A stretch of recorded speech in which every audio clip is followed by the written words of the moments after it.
오늘 우리에게 주시는 하나님의 말씀은 에스라 10장 1절부터 5절까지입니다.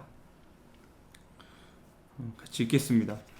에스라가 하나님의 성전 앞에 엎드려 울며 기도하여 죄를 자복할 때에 많은 백성이 크게 통곡하며 이스라엘 중에서 백성의 남녀와 어린아이의 큰 무리가 그 앞에 모인지라.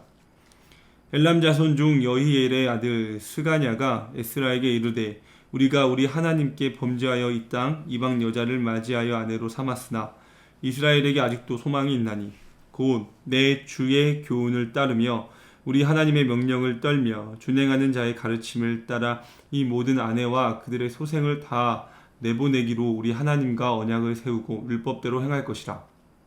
이는 당신이 주장할 일이니 일어나소서 우리가 도우리니 힘써 행하소서 하니라. 이에 에스라가 일어나 제사장들과 레위 사람들과 이스라엘에게 이 말대로 행하기를 맹세하게 하며 무리가 맹세하는지라. 아멘. 오늘 우리가 읽은 1절 말씀은 이렇게 시작합니다. 에스라가 성전 앞에 엎드려 울며 기도하여 죄를 자복할 때에, 에스라는 지금 바닥에 바짝 엎드렸고 울었고 간절하게 하나님께 기도하고 있습니다. 그리고 에스라를 진심으로 믿고 따랐던 사람들도 그와 함께 그 옆에서 자리를 지키고 있습니다. 그러자 이 모든 소식을 들은 사람들이 에스라와 에스라를 따르는 사람들이 모여있는 그 장소로 모이기 시작합니다. 이것이 바로 에스라 10장의 시작입니다. 그렇다면 여러분, 에스라는 그는 왜 하나님의 성전 앞에서, 그것도 많은 사람들이 다니고 있는 그 길가에서 무릎을 꿇고 엎드리고 울며 큰 소리로 하나님께 기도하고 있는 것일까요? 그는 지금 무엇을 회개하고 싶은 것일까요? 그것을 알려면 9장 1절과 2절 말씀을 이해해야 합니다. 9장 1절 말씀 제가 읽겠습니다. 이 일 후에 방백들이 내게 나와 이르되 이스라엘 백성과 제사장들과 레위 사람들이 이 땅 백성들에게 떠나지 아니하고 가나안 사람들과 헷 사람들과 브리스 사람들과 여부스 사람들과 암몬 사람들과 모압 사람들과 애굽 사람들과 아모리 사람들의 가증한 일을 행하여 그들의 딸을 맞이하여 아내와 며느리로 삼아 거룩한 자손이 그 지방 사람들과 서로 섞이게 하는데 방백들과 고관들이 이 죄에 더욱 으뜸이 되었다 하는지라. 아멘. 하나님의 백성 이스라엘은 587년에 바벨론의 공격으로 멸망하고 맙니다. 그리고 많은 사람들이 포로로 끌려갑니다. 그런데 포로로 끌려가지 않은 사람들도 있었습니다. 그리고 그 사람들은 자신들이 원래 살았던 그곳에서 그대로 살아가게 됩니다. 그런데 문제는 이스라엘이 다른 나라로 끌려간 것처럼 이스라엘처럼 나라가 망한 백성들이 남유다 땅으로 이주했다는 것입니다. 이것이 왜 문제냐면 다른 나라 혹은 다른 민족들이 예루살렘에서 혹은 남유다의 땅에서 같이 살아가다 보니 이웃이 되고, 그러니 마음도 나누게 되고 남자와 여자는 사랑도 하게 되면서 자연스레 이웃 공동체 혹은 가족 공동체가 되었기 때문입니다. 그 결과 서로의 생각, 가치, 문화가 뒤섞이면서 우리가 읽었던 9장 2절의 말씀처럼 하나님 보시기에 가증한 일을, 가증한 문화를 그대로 흡수하게 된 것입니다. 그러니 이것이 하나님 보시기에, 선지자 에스라가 보기에, 제사장 에스라가 보기에 큰 문제였던 것입니다. 9장 1절 말씀 다시 읽습니다. 이스라엘 백성과 제사장들과 레위 사람들이 가나안, 헷, 브리스, 여부스, 암몬, 모압, 애굽, 아모리 사람들의 가증한 일을 행했다. 2절, 그들의 딸을 맞이하여 아내와 며느리로 삼았다. TV나 인터넷을 보게 되면 혹은 유튜브를 보게 되면 자연스레 광고를 보게 됩니다. 그러면 자연스레 내가 본 광고의 제품, 회사의 정보를 알게 되고 때로는 찾아보게 됩니다. 이것을 광고적 표현으로는 노출 효과라고 합니다. 이스라엘도 마찬가지입니다. 이웃이 되고 친구가 되고 심지어 가족이 되자 어떻게 됩니까? 그들의 문화를 받아들이게 됩니다.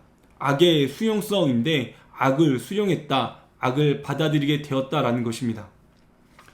처음에는 하나님의 백성이기에 감히 하지 못할 일들, 하나님의 백성으로서 할 수 없었던 생각들, 하나님의 백성이기에 거절한 문화였지만 자꾸자꾸 보고 경험하고 알게 되자 어떻게 됩니까? 익숙해집니다. 괜찮아집니다. 그러면서 습관이 되었다는 것입니다. 나중에는 자신들이 하나님의 말씀을 잊고 어기게 되어 망하게 되었음에도 불구하고 다시 이방 문화를 따라가게 되었다라는 것입니다. 이것이 문제가 되었다라는 것입니다. 그러니 에스라의 마음이 어땠을까요? 자신들의 역사를 잊고 사는 저 미련한 사람들, 여전히 깨닫지 못하고 반성하지 못하는 이스라엘 민족을 보며 답답하고 화나고 속상하고 마음이 아프지 않았겠습니까? 그러니 그는 이 문제를 하나님께 가지고 나아갔던 것입니다. 여러분, 오늘 우리는 어떻습니까? 우리의 문화로 세상을 바꾸고 있습니까? 성경적 가치관으로 무장되어 그 가치관으로 이웃을 변화시키고 있습니까? 하나님의 말씀에 사로잡혀 그 말씀을 전함으로 세상을 정복하고 있습니까? 아니면 여전히 우리는 이방인의 문화, 세상의 패턴, 세상의 방법, 세상의 가치에 정복당하고 있습니까? 나도 모르게 세상의 문화를 따라가고 나도 모르게 아주 조금씩 하나님으로부터 멀어지고 있진 않으십니까? 가랑비에 옷 젖는다는 말처럼 오늘날 교회가 힘이 없고 오늘날 교회가 비판의 대상이 되고 오늘날 세상이 교회를 걱정하는 근본적인 이유는 결국 오늘 우리가 가랑비에 옷이 젖어 있기 때문 아닐까요? 지금 에스라는 이것을 외치고 있는 것입니다. 하나님이 이방 사람들과 결혼하지 말라고 한 이유를 너희가 정녕 모르느냐?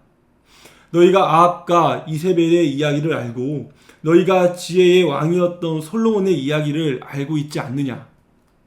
아합이 왜 그렇게 되었느냐? 솔로몬이 왜 그렇게 망하게 되었느냐? 이방 여인과 관계를 맺고 그들의 문화를 흡수하고 받아들여 하나님을 멀리하고 하나님의 말씀을 떠나 하나님의 뜻을 거역하여 타락하게 된 것이 아니냐? 그런데 너희는 왜 특별히 다른 사람들도 아닌 제사장들과 레위 사람들 너희가 어떻게 하나님 앞에서 그러한 죄를 지을 수 있느냐? 너희가 어떻게 그들의 문화를 하나님 보시기에 가증한 문화에 젖어서 살아갈 수 있느냐?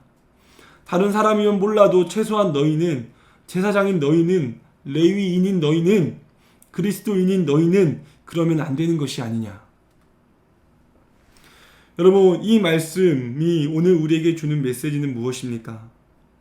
여러분, 지금 에스라는 버려야 한다 이렇게 외치고 있는 것입니다.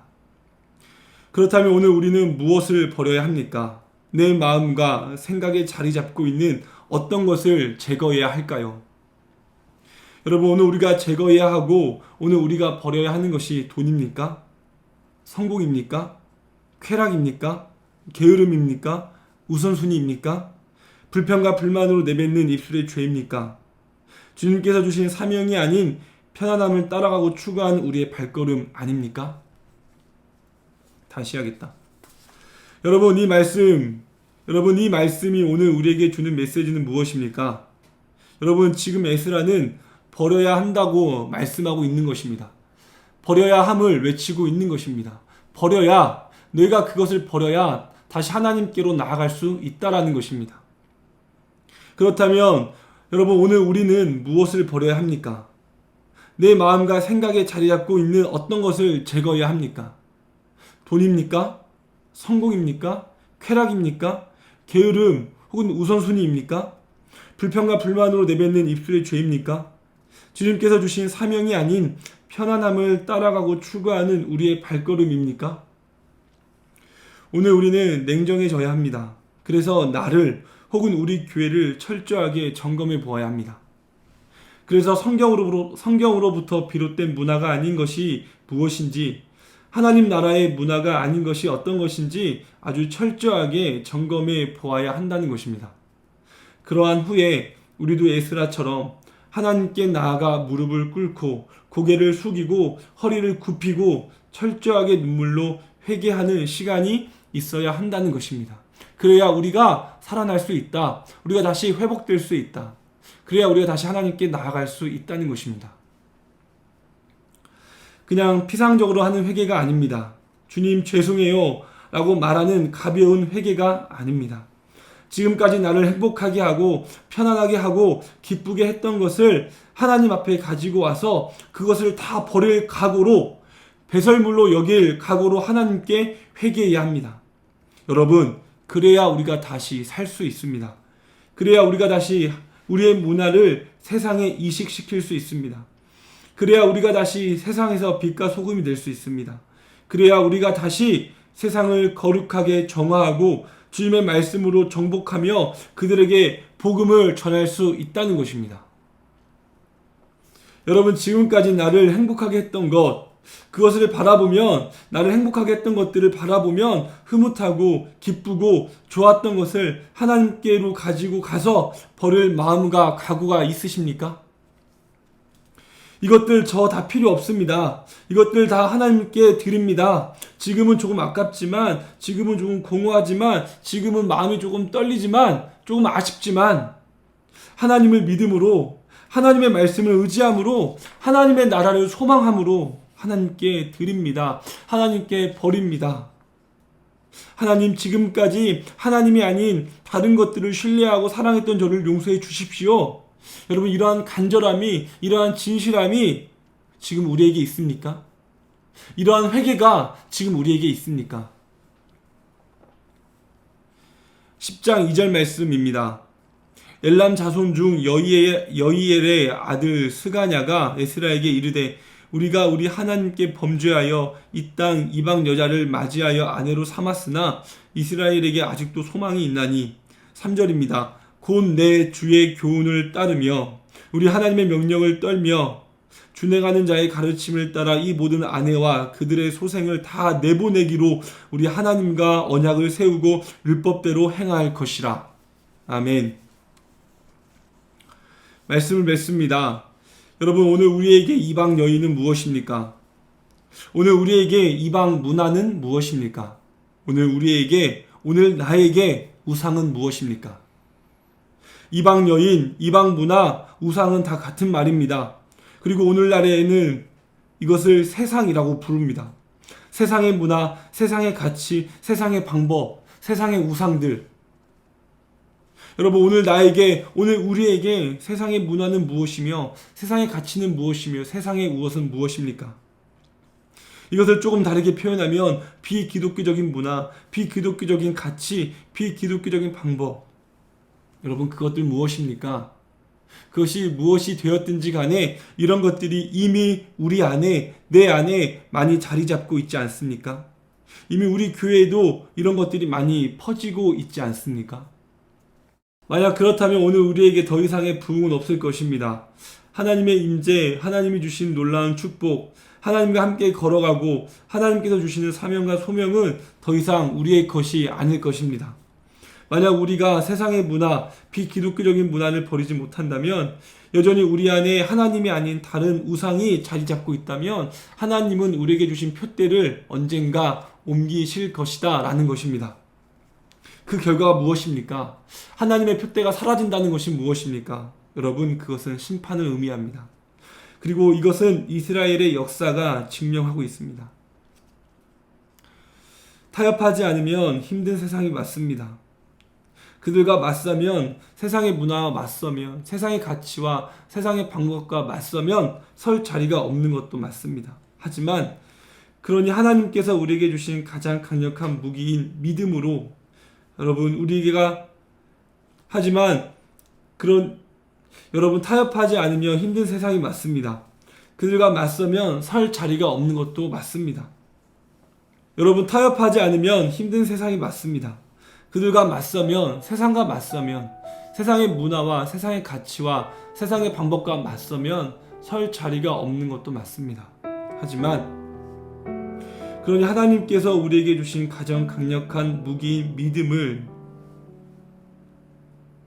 무기 삼아서 그 믿음을 앞세워서 하나님 나라의 문화, 하나님 나라의 가치, 하나님 나라의 방법, 하나님의 말씀을 가지고 세상으로 나아가야 하지 않겠습니까?